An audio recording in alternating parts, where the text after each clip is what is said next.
না সুবহানাল্লাযী আসরা বিআবদিহি লাইলাম মিনাল মাসজিদিল হারাম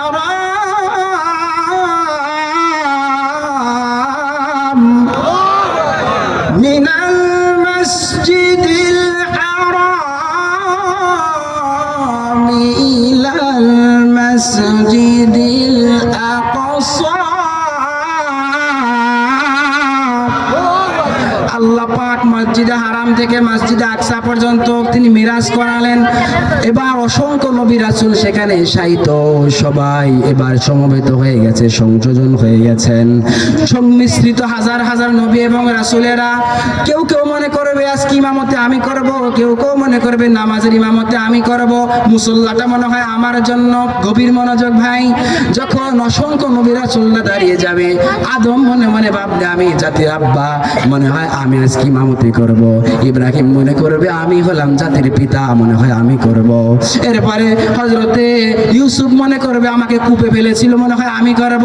হযরত ইসমাইল মনে করবে আমাকে আগুনে নিক্ষেপ করা হয়েছিল, মনে হয় আমি ইমামতি করব। ঈসা বলবেন আমাকে চতুর্থ আসমানে নেওয়া হয়েছিল, আমি ইমামতি করব।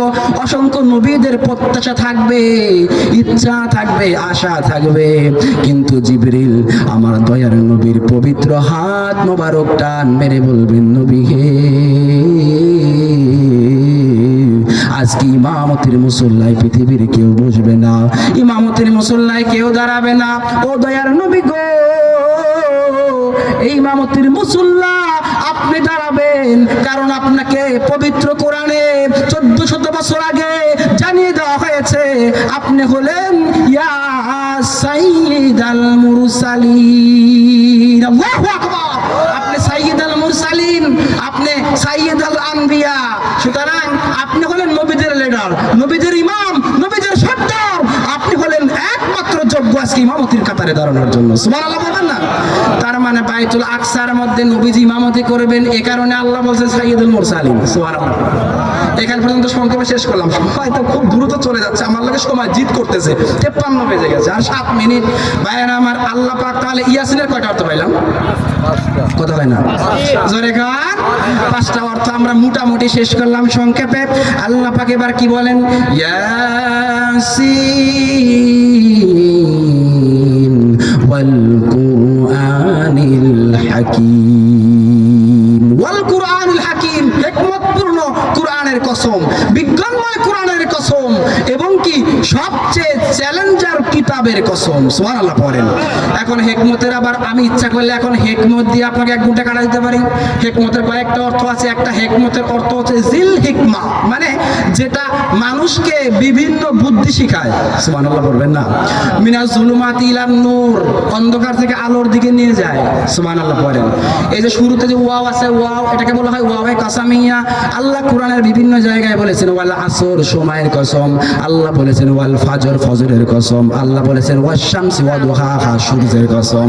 আল্লাহ বলেছেন ওয়াল কমার, চন্দ্রের কসম। এই যে ওয়াও আছে না শুরুতে, যত ওয়াও আছে এটাকে বলা হয় ওয়াওয়ে কাসামিয়া। আল্লাহ পাক ওয়াওয়ে কাসামিয়া ইউজ করে এবার কি বুঝাচ্ছেন আমাদেরকে? আল্লাহ বলেন ওয়াল কুরআনিল হাকিম, কোরআনের একটা মাত্র বৈশিষ্ট্য খেসলাত আল্লাহ এখানে শো করছেন। তিনি এখানে জবাব দিচ্ছেন কুরআনিল হাকিম। এখন আপনারা বলেন কোরআনের নাম কি শুধু কুরআনিল হাকিম? কথা কয় না, বলেন না। তার মানে কোরআনের নাম শুধু হাকিম নয়, কোরআনের আরো একটা নাম আছে। কোরআনকে আপনি এবার প্রশ্ন করলে সব পেয়ে যাবেন। বলেন কোরআনের নাম কি? কোরআন বলছে বাল হুয়া কুরআনুম মাজিদ।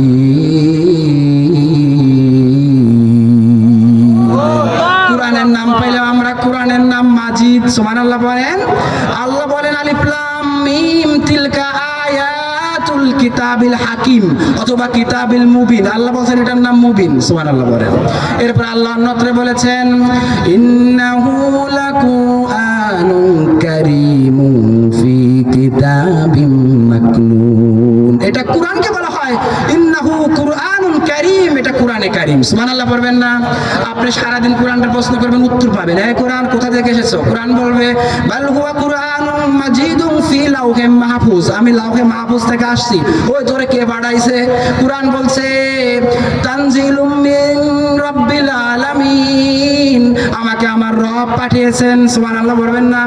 ওই তোরে পাঠাইছে, কার মাধ্যমে পাঠাইছে? কোরআন বলেন নাযালা বিহির রূহুল আমিন, আমাকে জিবরাইলের মাধ্যমে পাঠাইছেন। সুবহানাল্লাহ জোরে গান। ওই বড় কোরআন তুই কার কাছে এসেছিস বল? কোরআন বলবে নুজিল আলা মুহাম্মাদ,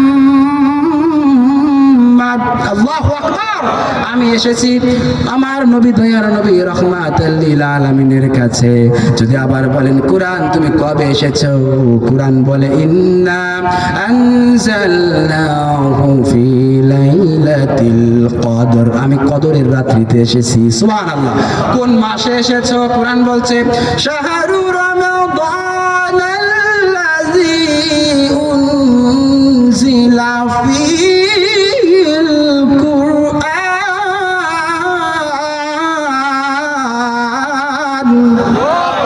আমি রমজান মাসে আসছি। কোন মাসে? তার মানে কোরআনের অনেক ব্যাখ্যা আছে। যদি বলেন কেন এসেছো? কোরআন বলবে হুদাল লিন্নাস মিনাজ জুলুমাতি ইলান নূর, আমি মানুষের হেদায়েতের জন্য আসছি। সুবহানাল্লাহ।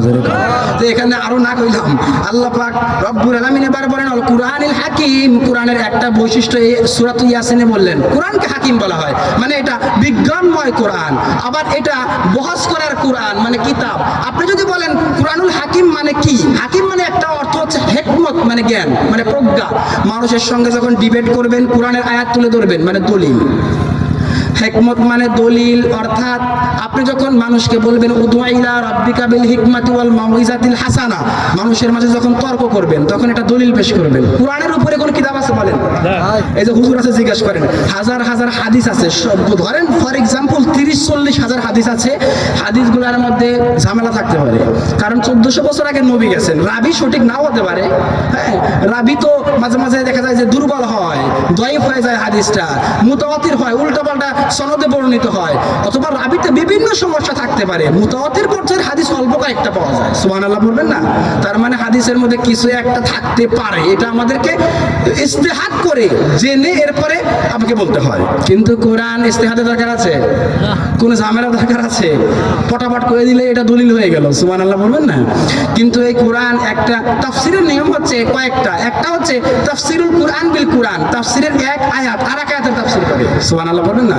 ওই দেখেন আল হাকিমের মানে কোরআনকে আল্লাহ হাকিম বলছেন, এর তাফসীর কতগুলাতে বলে ফেলছে, কতগুলো আয়াত বলে ফেললাম।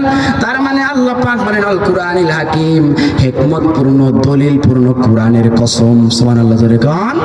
এখন আমরা এখান থেকে দলিল একটা অর্থ নিলাম, আরেকটা গুরুত্বপূর্ণ অর্থ হচ্ছে আল কুরআনিল হাকিম, আল্লাহ পাক বিজ্ঞানময় কোরআনের কথা বলেছেন। সুবহানাল্লাহ বলেন। তাহলে এই কোরআনে এখন বলেন বিজ্ঞান আছে না নাই? কসমোলজি আছে, এমব্রিওলজি আছে, অ্যাস্ট্রোলজি আছে, বায়োলজি আছে, ফিজিক্স আছে, কেমিস্ট্রি আছে, ম্যাথ আছে, সব কিছু আছে এই কোরআনে। মা ফাররাতনা, আল্লাহ নিজে বলছেন মা ফাররাতনা ফিল কিতাবি মিন শাই, এমন কিছু নাই এই পৃথিবীতে যেখানে আমি কোরআনে সেটা বলি নাই। তোমাদের জ্ঞানের অভাবে সেটা তোমরা আহরণ করতে পারো না। সুবহানাল্লাহ বলবেন না? ভাইরা আমার, এই কোরআনে এমন কোনো কথা নাই যে এই কোরআনে আল্লাহ উল্লেখ করে নাই। এভরিথিং ইনক্লুডেড দিস হোলি কোরআন। আল্লাহ বলেন পৃথিবীর সব আমি উল্লেখ করে দিয়েছি, শুধুমাত্র তোমরা খুঁজে নাও। এখন আপনি বলতে পারেন বিজ্ঞানের কথা আছে, আল্লাহ পাক আসমানের কথা কি বলেছেন? আল্লাহ বলেন ওয়াসসামাই যাতিল বুরুজ। আপনি যদি বলেন সূর্যের কথা আছে নাকি? আল্লাহ বলেন ওয়াশ-শামসি ওয়া দুহাহা।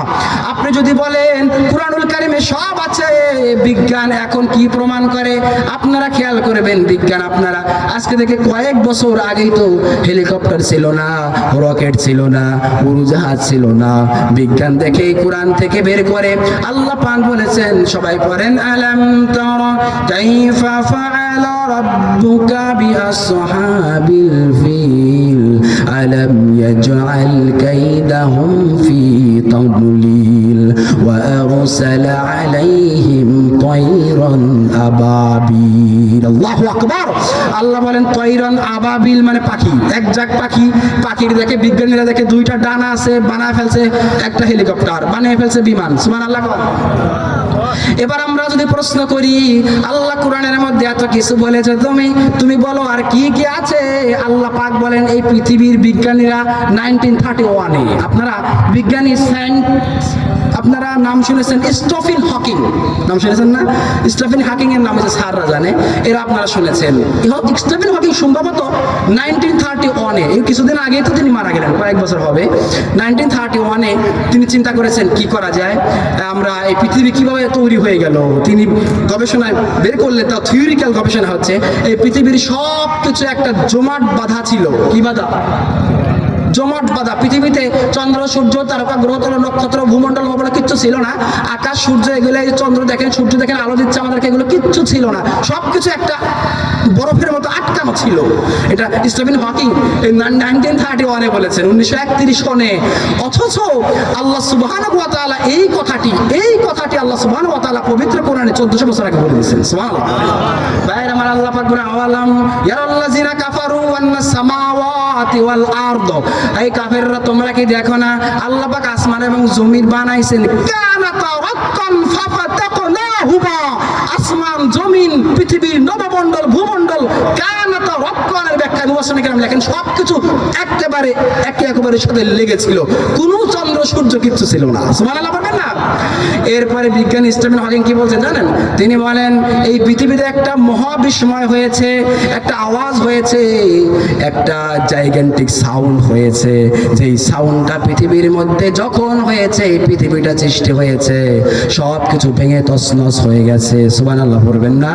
আল্লাহ সেটাই বলেন, কানাতা রাক্কান ফাফাতাকনাহুমা, পৃথিবীর সব জমাট বাঁধা ছিল, আমি আল্লাহ পাক একটা বিস্ফোরণ ঘটিয়ে দিলাম। সুবহানাল্লাহ পড়েন।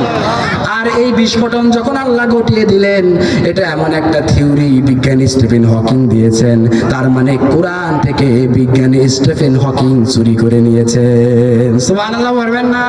ভাইরা আমার, এখন আপনি বলতে পারেন চন্দ্র সূর্য, বিজ্ঞানী কিছুদিন আগে থিওরি চেঞ্জ করে, কেউ বলে সূর্য চারদিকে ঘুরে পৃথিবীর, কেউ বলে না পৃথিবী সূর্যের চারদিকে ঘুরে।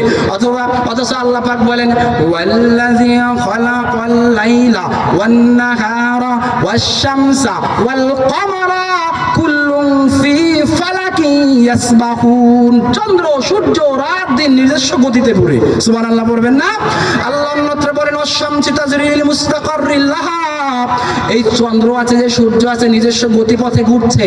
সুবহানাল্লাহ পড়বেন না ভাই? তার মানে বিজ্ঞানে আপনি যা পাবেন, যা দেখবেন, সবকিছু আল্লাহর এই পবিত্র কোরআনে আল্লাহ সুবহানাহু ওয়া তাআলা ইনক্লুড করে দিয়েছেন। সুবহানাল্লাহ পড়বেন না ভাই?